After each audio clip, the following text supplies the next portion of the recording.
Verb को plural कैसे पहचाना जा सकता है? तो वर्ब में जब एस लगेगा ना तो वो प्लूरल हो जाता है। कुल मिलाकर हम ऐसे कह सकते हैं कि नाउन जो है उसको हम लिख सकते हैं एक बटा वर्ब। नाउन को क्या लिख सकते हैं? एक बटा वर्ब। क्यों लिख सकते हैं? ऐसे ही मैथ का। अब ये नहीं कि एकदम 100, हम खाली तरीका बता रहे याद करने का कि नाउन जो है वो इनवर्सली प्रोपोर्शन है वर्ब का। मतलब जस्ट हम बोल सकते हैं कि नाउन जो है ना वर्ब का उल्टा है। कैसे उल्टा है? कि नाउन में अगर हम एस लगा देते हैं तो वो तो क्या बनता है? प्लूरल। लेकिन वर्ब में एस लगाने के बाद वो क्या हो जाता है? सिंगुलर हो जाता है। तो ऐसा कह सकते हैं कि नाउन जस्ट उल्टा है वर्ब का। तो ये अगर याद रहा ना कि नाउन एन बराबर एन एक बटा भी, यानी नाउन बराबर एक बटा वर्ब, तो आराम से याद रहेगा कि नाउन में एस लगाने के बाद वो प्लूरल होता है, लेकिन अगर वर्ब में एस लगा देते हैं तो वो क्या हो जाता है? सिंगुलर हो जाता है। अभी पढ़ेंगे ये क्लोज पैसेज है। तो जिस तरह से हम पढ़ते आए हैं क्लोज पैसेज, हम बार बार बोल रहे हैं कि सब प्रीवियस ईयर का सवाल है, सब प्रीवियस ईयर का ही क्लोज पैसेज हम बता रहे हैं। तो ये जो है वो सबके लिए काम देगा। एसएससी का कोई फॉर्मेट हो, चाहे वो स्टेनो हो, सीपीयू हो, सीजीएल हो, सीएचएसएल हो, एमटीएस हो, किसी के भी लिए, क्योंकि ग्रामर तो कहीं भी पूछ सकता है, बैंक हो, कुछ भी हो। तो हम बोल रहे हैं कि आप थोड़ा आराम से देखिएगा इसको। सब वीडियो का जो लिंक है क्लोज पैसेज का, ये 12वां सीरीज है, सबका लिंक डिस्क्रिप्शन में है। आप देखिए, अगर आपको लगता है कि ठीक है अच्छा, बेनिफिशियल है, मेरे लिए फायदेमंद है, तो आप इसको कंटिन्यू कीजिए। और नहीं तो आप स्किप कीजिए इस वीडियो को, और आप कहीं और से जो बहुत अच्छे यूट्यूब में पढ़ा रहे होंगे उनको आप जा करके देख सकते हैं, क्योंकि आपका समय बहुत कीमती है। आप अपने समय को वहीं दीजिए जहां आपको फायदा हो। ठीक। हम भी सीजीएल में सेलेक्ट हुए तो बहुत मुश्किल से हुए। ई मास्टर को नहीं पसंद आ रहा, दूसरा मास्टर, ई मास्टर नहीं ठीक लग रहा, दूसरा मास्टर, ऐसे करके चेंज करके, बस यही कमी था हमें कि हम बदलते रहे, है ना। तो आप ध्यान दीजिएगा, कोई अच्छा लगे तो आगे कंटिन्यू कीजिएगा। ठीक, चलिए पढ़ते हैं। क्लोज पैसेज के बहाने पूरा ग्रामर पढ़ेंगे, ऑप्शन कैसे छाटेंगे वो भी देखेंगे। ठीक, आगे। मॉडर्न मैन, मॉडर्न मैन आधुनिकता के लोग, आधुनिक लोग। अब ये मॉडर्न मैन का बात कर रहा है। ये मॉडर्न जो हुआ हमारा वो होता है एडजेक्टिव, और ये मैन जो है वो हमारा नाउन। अब समझ में नहीं आ रहा है कि ये मॉडर्न कैसे हो गया, मॉडर्न मैन आधुनिक। हम बोले कौन लोग हैं? आधुनिक लोग हैं। कौन, कैसा, किसी का जो जवाब दे देना वो कहलाता है मेरा एडजेक्टिव। तो मॉडर्न मैन हो गया हमारा, ठीक, और मैन हो गया नाउन। और नहीं तो ऐसे ही बोल सकते हैं मॉडर्न मैन नाउन कहलाता है। ठीक, अब यहाँ मैन है इसलिए यहाँ जो वर्ब है वो सिंगुलर है। और सवाल के मैन का प्लूरल क्या होता है? तो अगर ये मैन है तो ये सिंगुलर है, तभी इज का प्रयोग हुआ है। नहीं तो अगर ये प्लूरल होता है एम तब ये हो जाता है यहाँ पे आर। ठीक, मॉडर्न मैन। तो यह मॉडर्न मैन का बात किया है, मैन सिंगुलर है तो यह सिंगुलर का प्रयोग करेंगे, और अगर प्लूरल रहता तो प्लूरल का प्रयोग करते हैं। जैसे हम बोले कि जब भी कोई सेंटेंस अगर सिंगुलर नाउन है तो आगे सिंगुलर वर्ब का प्रयोग करेंगे, और अगर प्लूरल नाउन है तो प्लूरल वर्ब का प्रयोग करेंगे, है ना। और वर्ब को प्लूरल कैसे पहचाना जा सकता है? तो वर्ब में जब एस लगेगा ना तो वो प्लूरल हो जाता है। कुल मिलाकर हम ऐसे कह सकते हैं कि नाउन जो है उसको हम लिख सकते हैं एक बटा वर्ब। नाउन को क्या लिख सकते हैं? एक बटा वर्ब। क्यों लिख सकते हैं? ऐसे ही मैथ का। अब ये नहीं कि एकदम 100, हम खाली तरीका बता रहे याद करने का कि नाउन जो है वो इनवर्सली प्रोपोर्शन है वर्ब का। मतलब जस्ट हम बोल सकते हैं कि नाउन जो है ना वर्ब का उल्टा है। कैसे उल्टा है? कि नाउन में अगर हम एस लगा देते हैं तो वो तो क्या बनता है? प्लूरल। लेकिन वर्ब में एस लगाने के बाद वो क्या हो जाता है? सिंगुलर हो जाता है। तो ऐसा कह सकते हैं कि नाउन जस्ट उल्टा है वर्ब का। तो ये अगर याद रहा ना कि नाउन एन बराबर एन एक बटा भी, यानी नाउन बराबर एक बटा वर्ब, तो आराम से याद रहेगा कि नाउन में एस लगाने के बाद वो प्लूरल होता है, लेकिन अगर वर्ब में एस लगा देते हैं तो वो क्या हो जाता है? सिंगुलर हो जाता है। ठीक, आगे बढ़ते हैं। तो यहाँ सिंगुलर मैन था इसलिए वो इज। अब इज के साथ दिखा है इम्प्रिजन का मतलब होता है कैद। आप लिखिएगा इसको, कैद, और इम्प्रिजन का मतलब होता है कैद। अब सवाल इज है और इज के साथ वर्ब का तीसरा फॉर्म है। तो बी का 8 रूप है, be, is, am, are, was, were, been, being और खुद बी। अगर इन सभी के साथ वर्ब का तीसरा फॉर्म यूज हुआ है तो इसका मतलब वो सेंटेंस पैसिव का है। बी जो है इसका क्या रूप है? इसका 7 बेटा है, is, am, are, was, were, be, been और क्या छूट गया? बीइंग। ये अगर इन सभी के बाद अगर वर्ब का तीसरा फॉर्म आया तो समझ जाना वो सेंटेंस पैसिव में है। और पैसिव में अगर इन सभी के साथ ये सभी के साथ अगर वर्ब का चौथा फॉर्म आया, जो हम अभी गोल किए हैं, अगर चौथा फॉर्म है तो वो सेंटेंस जो है वो एक्टिव वॉइस में है। सॉरी, एक्टिव वॉइस में है। जैसे आई एम गोइंग, ये एक्टिव वॉइस में है, तो एम के साथ आई एन जी आया, आई एम गोइंग, हम जा रहे हैं। ठीक, तो ये एक्टिव वॉइस में। लेकिन अगर इन लोगों के साथ अगर वर्ब का तीसरा फॉर्म है तो वो सेंटेंस कैसा है, पैसिव का है। तो अगर आप लोगों को कहें कि ये सेंटेंस कैसा है तो आप समझ जाइएगा कि बी का 8 गो रूप है और 8 में से अगर वर्ब 3 है तो वो पैसिव का है, ये वर्ब का तीसरा फॉर्म है तो ये पैसिव सेंटेंस हुआ। ठीक, तो मॉडर्न मैन इज इम्प्रिजन्ड, कैद कर लिया गया है। मॉडर्न मैन को कैद कर लिया गया, किसके द्वारा कर लिया गया, बाय हिज टाइम टेबल, उनके टाइम टेबल के द्वारा। किसके द्वारा, उनके टाइम टेबल के द्वारा। हिज जो है उसको बोलते हैं पजेसिव प्रोनाउन, हिज को बोलते हैं पजेसिव प्रोनाउन। अब थोड़ा सा ख्याल रखने वाली बात इसे है कि बाय इसलिए है कि के द्वारा बताना चाह रहा है, क्योंकि सेंटेंस पैसिव में लिखे तो बाय लगाते हैं। ठीक, हिज पजेसिव प्रोनाउन है। याद रखिएगा पजेसिव प्रोनाउन होता कौन कौन है, हिज, योर, आवर, अस, ये सब क्या है, पजेसिव प्रोनाउन है। और पजेसिव प्रोनाउन के बाद नाउन आता है, और अगर नाउन नहीं आकर के अगर वर्ब आया तो वर्ब का चौथा फॉर्म आईएनजी फॉर्म होता है। ठीक, आगे बढ़े।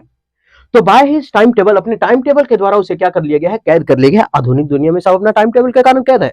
सुबह 5 बजे उठना हो, है ना, बरस एने उन्हें कुछ ना हो, ओकर बाद फिर अपना साफ फ्रेश व्रेश ना हो के पढ़े बैठना, पढ़ के उठना हो, थोड़ा सा 9 बजे खाना खाना, फिर इकट्ठी थोड़ा सा इधर उधर टहल के फिर अपना क्या करना, पढ़ना है, फिर सोतना है, फिर खाना। मतलब कुल मिलाकर हम लोग टाइम टेबल में बंधे हुए हैं। तो वही कहना चाह रहा है कि आधुनिक दुनिया में जो लोग हैं, आधुनिक लोग जो है वो कैद हो चुका है अपने टाइम टेबल के कारण। अच्छा, हिज जो है वो प्रोनाउन किसके लिए यूज हुआ, तो ये मॉडर्न मैन के लिए यूज हुआ है। अगर सी रहता तो हर होता, मैन है तो हिज हुआ। ठीक, इसको बोलते हैं, इसको कहते हैं प्रोनाउन। क्या बोलते हैं, प्रोनाउन, यानी जो नाउन के स्थान पे आता है उसको कहते हैं प्रोनाउन। तो हिज टाइम टेबल। अब है एंड हिज रूटीन, और उसका रूटीन। अब सवाल, किसका रूटीन, ये भी हिज जो है वो आदमी के लिए ही है। अब सवाल, क्या ये हिज से काम नहीं चल सकता था, नहीं, क्यों, क्योंकि एंड जो है वो एक जोड़ने का काम करता है, और ये एक तरह से समझ लीजिए तो तराजू है। तराजू कहने का मतलब हम जितना बराबर कर रहे हैं दोनों को, अगर वर्ब का पहला है तो वर्ब का पहला देंगे, अगर वर्ब का दूसरा है तो आगे भी वर्ब का दूसरा देंगे, तीसरा है तो तीसरा देंगे, चौथा है तो चौथा देंगे, पांचवा है तो पांचवा देंगे। अगर प्लूरल है इधर नाउन तो उधर भी प्लूरल देंगे, वर्ब अगर इधर प्लूरल है तो उधर भी प्लूरल देंगे। मतलब एंड ये कहता है कि हम पक्षधर किसी का नहीं रहेंगे, हम एकदम ऐसा रहेंगे कि किसी का पक्ष नहीं लेंगे, ना इधर का ना उधर का। ठीक है, तो ऐसा होता है एंड। तो एंड दोनों तरफ बराबर काम करता है, और एंड के साथ लगे वाला चीज क्या होता है, प्लूरल आता है, क्योंकि एंड है तो दो चीज है। तो यहाँ है एंड हिज टाइम टेबल और हिज रूटीन, उसका टाइम टेबल और उसका रूटीन। ठीक, आगे बढ़ते। हिज लाइफ, अब समझ में, हिज लाइफ किसका, हम आदमी का बात कर रहे हैं ना, मॉडर्न मैन का बात कर रहे हैं, तो उसी की लाइफ, हिज लाइफ, उसकी जिंदगी। अब सोचिएगा ही कि वर्ब का फोर्थ फॉर्म तो आया नहीं, पर जिसे प्रोनाउन के बाद आने वाला वर्ब तो आईएनजी था, लेकिन यहाँ तो आईएनजी है नहीं, क्योंकि लाइफ तो वर्ब है ही नहीं, तो फिर आईएनजी क्यों, लाइफिंग कहीं सुने, लाइफ नहीं। तो हिज लाइफ, उनकी जिंदगी, पजेसिव प्रोनाउन के बाद लिखा हुआ है, प्रोनाउन है ये। तो हिज लाइफ, उनकी जिंदगी, इज। अब यहाँ इज का प्रयोग है, इज क्यों है, क्योंकि आदमी का बात कर रहे हैं, एक है, मैन है, यहाँ सिंगुलर है, बस इसीलिए उसके लिए प्रयोग कर रहे हैं इज। ठीक है, तो ऑल केयर्स, उनकी हर चिंताएं। अब यह लिखा है ऑल केयर्स। अच्छा, एक मिनट, ऑल है और आगे में लिखा है केयर्स मतलब चिंताएं, तो ऑल के बाद जो भी नाउन आएगा या प्रोनाउन आएगा वो सब का सब प्लूरल होगा, सबका सब कैसा होगा, प्लूरल। ठीक, याद रखिएगा। और एक चीज याद रखिएगा, क्योंकि जब भी आर्टिकल द आता है ना तो ऑल के बाद आता है, लेकिन द आता है किसके पहले, तो होल के पहले आता है। किसके पहले आता है, होल के पहले द आता है, ऑल द होता है, और ऑल के बाद हमेशा क्या प्रयोग होता है, प्लूरल। हाँ, लेकिन ऑल के बाद प्लूरल तभी लगेगा जब वो काउंटेबल हो। जब वो अनकाउंटेबल हो तो उसके साथ हम प्लूरल का प्रयोग नहीं करेंगे, सिंगुलर का प्रयोग करेंगे। अगर ऑल के बाद काउंटेबल आया तब प्लूरल करेंगे, और अगर ऑल के बाद काउंटेबल नहीं आया तब वहां सिंगुलर। जैसे बोलते हैं ऑल इज वेल, सब कुछ ठीक है, तो ऑल के बाद तो हम प्लूरल बोले, लेकिन प्रयोग कर रहे हैं इज, हिस्सा लाई कैसे हो गया, तो हम क्या बोले, जब काउंटेबल हो तब नहीं। लेकिन अगर बोलेंगे all are well in my home, मेरे घर में सब ठीक है, तब ऑल आर वेल बोल रहे हैं। ध्यान से समझिएगा, क्योंकि हम घर में सबके बारे में बात कर रहे हैं कि all are well in my home, मेरे घर में सब सही है, सब लड़के का बात कर रहे थे, इसका मतलब प्लूरल। लेकिन ऑल इज वेल, सब कुछ ठीक है, तब वहां अनकाउंटेबल है, यहाँ गिन सकते थे, इसलिए ऑल इज वेल। ठीक, अब समझ में आ रहा है। तो ऑल केयर्स एंड, हम क्या बोले, एंड दोनों तरफ सेम जोड़ता है, यहाँ चिंता है तो आगे चिंता वाला ही कोई बात होगा।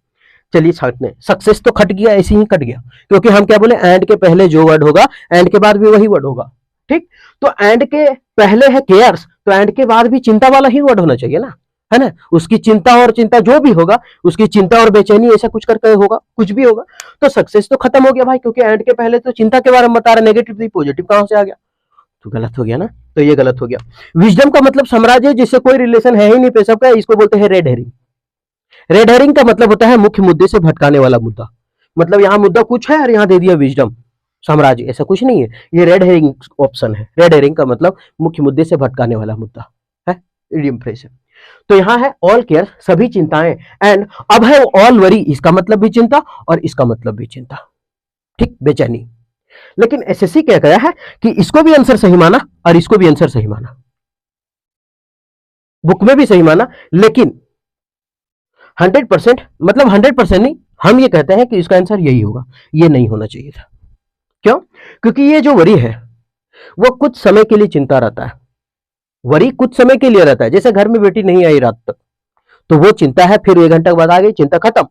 लेकिन एनेक्सिटी खत्म नहीं होने वाला, ये बहुत लंबे से कंसिस्टेंटली चलता रहेगा लगातार, तो ये एनेक्सिटी होता है। और वरी होता है खत्म हो जाएगा, जैसे बहुत करना बोलते हैं डोंट वरी, फिक्र मत करो हम तुम्हारा काम कर देंगे। अच्छा, जब वो हमारा काम कर देगा तो फिर तो वरी खत्म, चिंता खत्म, वो तो क्षण के लिए है, कुछ क्षण के लिए, तो वरी है। और एनेक्सिटी मतलब बेचैनी जो बहुत दिन तक बना रहता है, लगातार बना रहता है। यहां बोला है कि लोग जो है वो टाइम टेबल में कैद हो जाते हैं, उसका रूटीन में कैद हो जाते हैं और उसकी जिंदगी चिंता में फंस जाती है।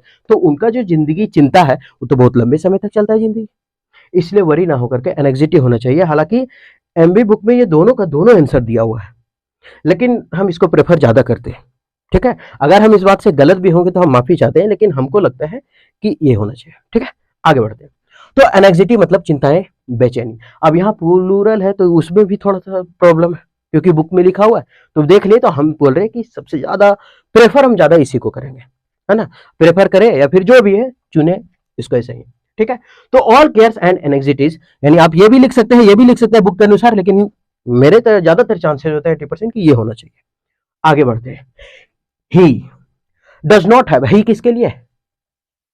मैन के लिए है। ही क्या है? तो बस उसी का तो प्रोनाउन है, इसको बोलते हैं पजेसिव प्रोनाउन और इसको बोलते हैं प्रोनाउन। आप प्रोनाउन मतलब थोड़ा सा समझा देते हैं, प्रोनाउन क्या है। ये नाउन मतलब होता क्या? नाउन मतलब कोई ऐसा चीज जिसको हम प्लूरल कह सकते हैं, प्लूरल बना सकते हैं, उसको कहते हैं नाउन, ठीक। जैसे राम इज माय ब्रदर, ठीक, राम इज माय ब्रदर, तो राम क्या है? नाउन है, ठीक। अभी उसी चीज को हम यहां लिखते हैं, राम इज माय ब्रदर। थोड़ा सा और आगे सेंटेंस बढ़ाते हैं, उसके बाद लिखते हैं and he is an honest, he is an honest, ठीक। थोड़ा राइटिंग आराम से देख लीजिएगा, जो मर गए। तो Ram is my brother, Ram मेरा भाई है, एंड ही इज ऑनेस्ट। अगर हम इसी चीज को यहां लिखे, राम इज ऑनेस्ट, देखो दिख रहा, राम इज एन ऑनेस्ट, तब तो कोई दिक्कत नहीं है, दोनों सही है। राम इज माय ब्रदर, हम किसी को बोल रहे हैं कि Ram is my brother, Ram मेरा भाई है, राम इज एन ऑनेस्ट, तो अगला आदमी समझ गया कि ये बोल रहा है कि राम मेरा भाई है और नीचे लिखा है राम इज एन ऑनेस्ट, तो राम ही ईमानदार है। अब उसी को हम दोनों के सेंटेंस को जोड़ दिए, अब जो जोड़ दिए तो लिखे Ram is my brother and he is an honest, और वो क्या है? ईमानदार है। तो ये किसकी जगह पे आया? ये तो राम की जगह पे आया ना, अगर यहां राम लिखे तो कोई गलत नहीं है। तो Ram is my brother, Ram मेरा भाई है, और Ram is an honest, Ram ईमानदार है, इसका मतलब मेरा भाई है और वही ईमानदार है, तो Ram is my brother, he is an honest, और वो क्या है? ईमानदार है। तो इसका मतलब किसके जगह पे आया ये? मतलब नाउन की जगह आया ना, और जो नाउन की जगह आता है उसी को कहते हैं प्रोनाउन। अच्छा, प्रोनाउन का प्रयोग क्यों करते हैं? ताकि हम सेंटेंस का खूबसूरती ना बिगड़ जाए, स्मार्ट लगे देखने में, बस इसीलिए प्रोनाउन का प्रयोग किया जाता है। नहीं समझ में आया प्रोनाउन किसे कहते हैं? अब अपने से समझ लेते हैं गांव का भाषा में। जैसे हम लिखे नाउन और उसके बाद लिखे प्रो, प्रोनाउन होता है ना, प्रो का हिंदी होता है के जगह पर, के जगह पर। और नाउन को तो जानते हैं जो हम लोग क्या बोलते हैं हिंदी में, संज्ञा, संज्ञा बोलते हैं ना, हाँ। तो प्रो मतलब के जगह पर और नाउन को मतलब संज्ञा, यानी नाउन की जगह पर जो आ जाए उसको प्रोनाउन कहते हैं। नाउन के जगह पर जो आ जाए उसी को तो कहते हैं प्रोनाउन। नहीं समझ में आ रहा? ऐसे समझते हैं। पहले फोन आता था, मतलब पहले जो आता था ये बाइक पैशन, ठीक, तो पैशन में क्या था कि लात मारो भर भर चालू। बाद में क्या हुआ कि आया पैशन प्रो, पैशन प्रो, तब उसमें दे दिया किक, ठीक, सेल्फ दे दिया, उसमें सेल्फ लगा दिया। तो पहले था पैशन, अब आया पैशन प्रो। इसका मतलब क्या कि वही है, गाड़ी वही है, बस उसके जगह पर हम खाली एक सेल्फ लगा दिए। मोबाइल भी आता है ना एम आई, फिर आया एम आई प्रो, तो अगर में मान लेते हैं 16 GB का है, ये क्या बोलते हैं कैमरा 16 MB का है, तो उसमें 32 का दे देगा। मतलब फोन वही, कंपनी वही, बस जस्ट खाली चेंज करेगा थोड़ा सा। तो चेंज तो कर रहा है, राम को कर दिया था ही। तो एम आई प्रो, पैशन प्रो, तो जहां प्रो लग गया मतलब कंपनी वही है, बस खाली थोड़ा सा चेंज होगा उसमें, है ना। एप्पल आया, फिर प्रो आया, ऐसा। तो प्रो का मतलब बता जाना। आगे बढ़ते हैं, कहां तक थे। तो ही डज नॉट हैव, अब ही डज है, डज क्या, हम बोले वर्ब में एस लगने के बाद सिंगुलर होता है, तो ही डज नॉट, उन लोग के पास नहीं है। हैव, अब क्या नहीं है उन लोगों के पास। अब जब हम एक बार और सुनिएगा कि जब क्लोज पैसेज बनाए, तो क्लोज पैसेज बनाते वक्त हम ये गौर करें कि ये जो चारों ऑप्शन दिए, कहीं ऐसा वर्ड तो कहीं क्लोज पैसेज में तो ये नहीं यूज हुआ। अगर क्लोज पैसेज में यूज हुआ है वो ऑप्शन वाला वर्ड, तो 90% चांसेस यही होता है कि वो जो है वो आंसर में 90% वही होने वाला है। ठीक है, हे नमकीन लागो पार हो जा। ठीक है, तो यहां क्या है, टाइम प्रयोग हुआ है, तो आंख मूंद करके मारते हैं टाइम। क्यों, क्योंकि he does not have time, उन लोगों के पास समय नहीं रहता, है ना। रिसोर्सेस नहीं, रिसोर्सेस कोई बात नहीं है। मटेरियल मतलब भौतिक संपत्ति, पदार्थ उदार्थ। मनी मतलब पैसा, कमाएगा तो पैसा देवे करेगा। समय नहीं रहता, तो इसका आंसर हो जाएगा बी नंबर। पहला का आंसर क्या बता दिए थे हम, पहला का आंसर ए, सॉरी सी या तो डी, सी या तो डी, ज्यादा चांसेस डी का। उसके बाद दूसरा का बता दिया हम बी। ठीक, फॉर एनीथिंग, किसी चीज के लिए उन लोग के पास समय नहीं रहता है। बट ये हमेशा क्या करेगा ना, ये नेगेटिव सेंस को जोड़ेगा। एंड दोनों पॉजिटिव को जोड़ता है, नहीं आता है एंड के साथ कभी भी नोट नहीं आएगा। और बट क्या है, ये नेगेटिव, अगला नेगेटिव रहेगा तो पिछला पॉजिटिव, या तो पिछला पॉजिटिव तो अगला नेगेटिव। ठीक, ऐसे जोड़ता है। उन लोग के पास समय नहीं रहता, बट लेकिन हिज ड्यूटीज, उनका जो ड्यूटी है, एंड ऑक्यूपेशन, और उनका जो पेशा है, किस लिए, फॉर फॉर फॉर मनी, कमाने के लिए।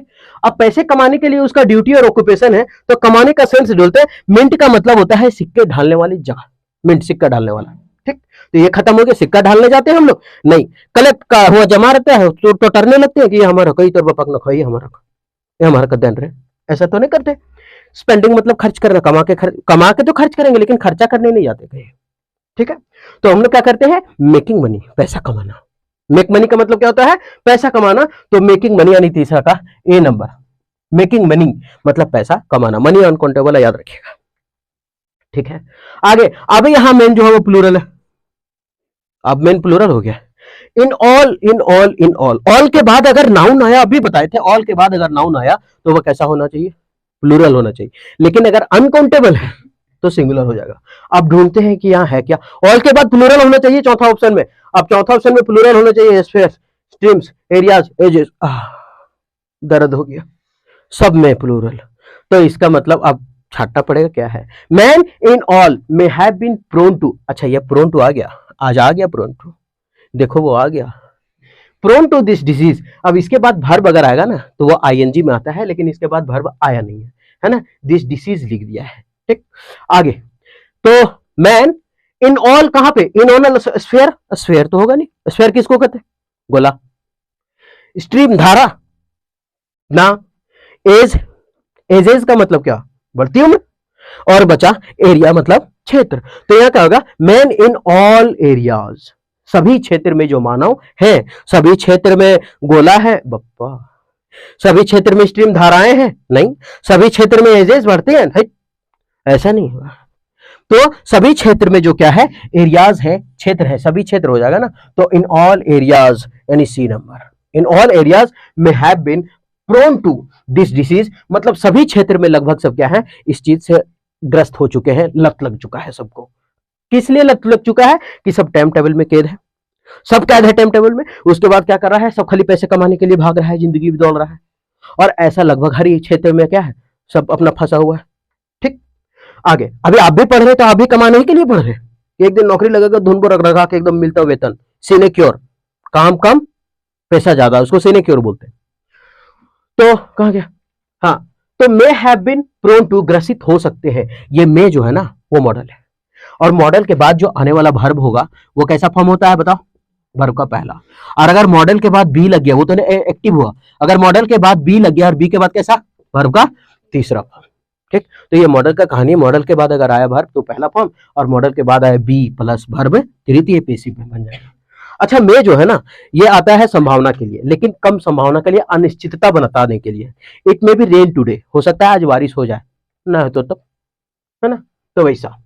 तो में हो गया। May have been prone to, अब यहाँ का हैव किस लिए लगा, क्योंकि हैव तो प्लूरल है, जिसे हम लिखते हैं इज, एम, आर, एम छोड़ देते, एक ही साथ आता है, वाज, वर, हैज, हैव, और क्या, बस।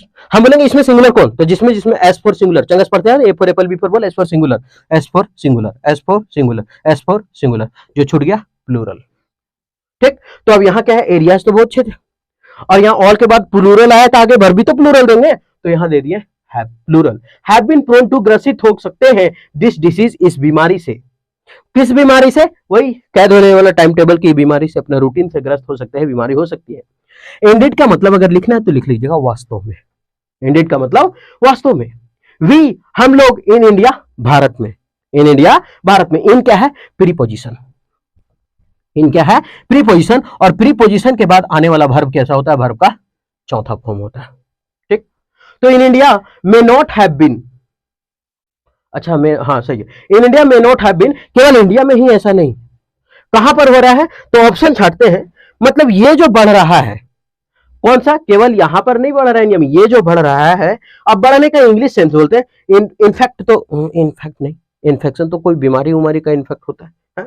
आगे अकम्पेंड मतलब साथ में, अकम्पेंड के साथ अधिकतर जो प्रीपोजिशन है वो बाय का प्रयोग होता है, अकम्पेंड बाय। ठीक, एसोसिएट मतलब संस्था, एसोसिएट होना, जमा होना। ठीक, तो ऐसा तो यहां अगर पढ़ करके देख रहे हैं तो in India may not have been, India में ही केवल ऐसा नहीं होगा, या फिर इंडिया में नॉट हैव बीन ऐसा नहीं हो सकता। अब क्या नहीं हो सकता है, वो ढूंढते हैं कि ये जो अकम्पेंड साथ में, by to the extent the people the western countries have been, इसका कहने का मतलब है कि ऐसा जो ग्रसित चल रहा है वो अधिकतर वेस्टर्न कंट्रीज का मतलब क्या, वेस्टर्न कंट्रीज मतलब वेस्ट मतलब क्या, पश्चिम के लोग जो हैं वो लोग इससे ज्यादा ग्रसित है यहाँ के अलावे, ऐसा पश्चिमी देशों के जो लोग हैं वहां के लोग क्या है, जो सबसे ज्यादा ग्रसित है।